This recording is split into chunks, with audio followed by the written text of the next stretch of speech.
Authorities arrested a 20-year-old driver in the crash that took the life of a Shakopee teenager. Scott County charged Khalil Watson of Burnsville with criminal vehicular homicide. The U.S. Marshal Service arrested him in Las Vegas for the crash that happened in Minnesota last month. Nina Moini has been following this case, and she's here right now.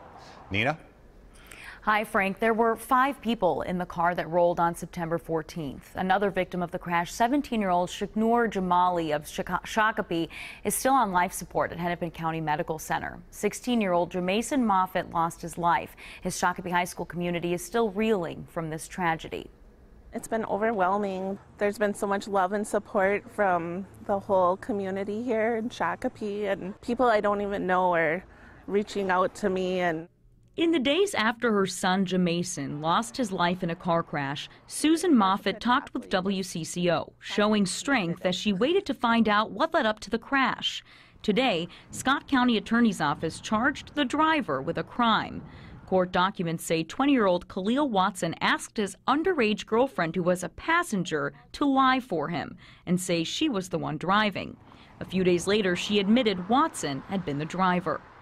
Prosecutors say Watson also admitted through several text messages he was the driver. He bought a one-way ticket to Las Vegas and left the state 5 days after the crash, but U.S. Marshals arrested him there to be sent back to Minnesota. Court documents reveal alcohol, Xanax, and speeding may have been factors in the rollover single-car crash. Now, with more answers, Susan Moffitt's pain doesn't go away, but she'll stay strong for her son. I'm going to honor my son, hold my head high, and get through this.